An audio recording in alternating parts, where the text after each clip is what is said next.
أهلا بيكم في قناة قلب ابني ومفتاحه. معاكم مريانا سعد، ومعانا النهاردة نشاط جديد وممتع جدا. يلا بينا نعرف ايه هو نشاطنا النهاردة. هو نقل المية بالقطارة الصغيرة، وهناخد كمان فكرة تانية جديدة. يلا نشوف خاماتنا ايه هي. أول حاجة دايما بنحتاجها معانا مفرش، وكمان معانا سفنجة، وكمان بنجيب قطارة.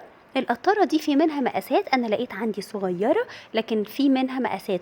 وهنحتاج طبق فيه مية، أنا ملونة المية وهقول لحضراتكم إزاي نقدر نلونها. وهنجيب طبعا طبقين منهم طبق فيه مية. أنا هبتدي مع حضراتكم خطوة بخطوة. انا جبت ده دم غزال باودر، انا بجيبه من عند العطار. ولو عندي طبعا اي الوان طعام بستخدمها، بحط نقطة صغيرة منها في المية بتخلي كل المية لونها احمر. اللون الاحمر بيشد الولاد جدا، بالمناسبة من ضمن الالوان اللي الولاد بيحبوها قوي قوي، علشان كده انا استخدمت باودر دم الغزال.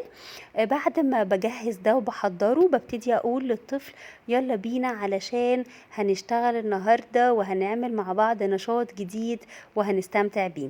في الأول بعرفه المكونات، بقوله إن ده طبق ودي مية بس احنا حاطين فيها لون. وببتدي أعرفه على القطارة، بقوله دي اسمها قطارة. احنا عايزين نفضي المية من الطبق ده، ننقلها من الطبق ده للطبق ده بالقطارة. وبعدين أول خطوة أنا بعملها، بسيب القطارة في المية الأول، وبعدين بدوس عليها ضغطة خفيفة وبستنى لما القطارة تتملي، وبخليه يلاحظ ازاي المية بتتملي في القطارة، وبعدين انقلها في الطبق التاني وافضيها وادوس عليها ضغطة بسيطة. وهكرر الموضوع قدامه اكتر من مرة. شايفين حضراتكم انا بحط القطارة الاول، بسيبها تتملي، وبعدين باخد بالي انها اتملت، وبعدين برفعها واحطها في الطبق اللي بعده. بكرر بقى العملية دي قدام الطفل. انا طبعا بعملها بالراحة قوي قدامه علشان يلاحظ كل خطوة بعملها. النشاط ده من الأنشطة الممتعة جدا والولاد بيحبوها قوي. أنا هنا سرعت علشان وقت الفيديو ما أخدش من وقت حضراتكم كتير، بس أنا بفضل مع الطفل بعمل بالراحة جدا، وحاول ما أحطش مية كتير وأنا بكلم الطفل أو بعرفه وبشرح له النشاط في الأول علشان ما يزهقش ويحس بالملل. بعد ما بخلص بنشف القطارة واخد نفس، وبعدين برجع أقوله إحنا عايزين نرجع المية تاني هنا في الطبق مكانها بالقطارة. وطبعا بفضل اسحب كل المية اللي موجودة واعمل نفس الخطوات اللي انا عملتها في الاول خالص. بحط القطارة بسيبها الاول، وبعدين بضغط عليها ضغطة خفيفة لحد ما كل المية لحد اخر نقطة موجودة في الطبق بحطها في الطبق التاني.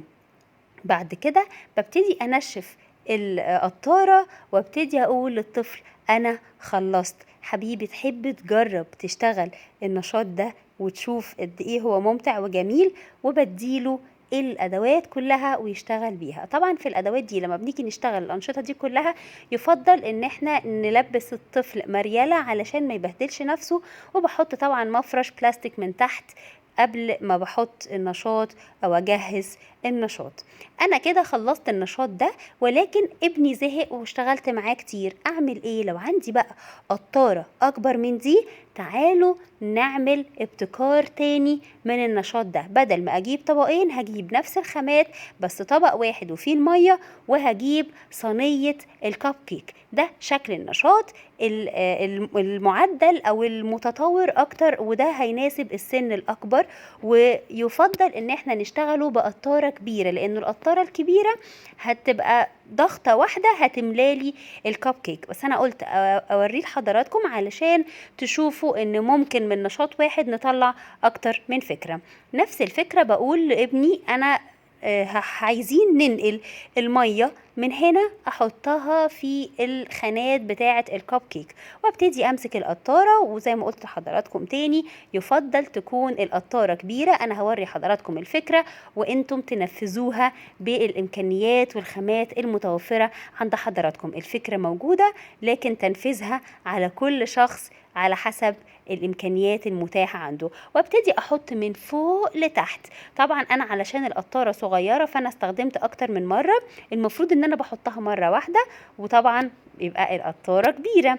انا علشان هي صغيرة فاضطريت ان انا اعيد اكتر من مرة، ونشتغل نفس الخطوات اللي عملناها في المرحلة الاولى.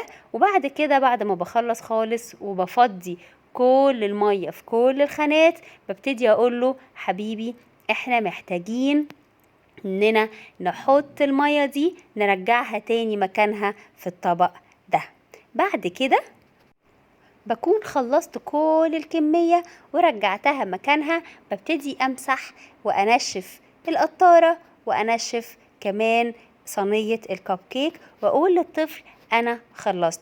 تحب حبيبي تشتغل بالنشاط ده؟ النشاط ده ممتع جدا ومناسب من سن 4 سنين فما فوق.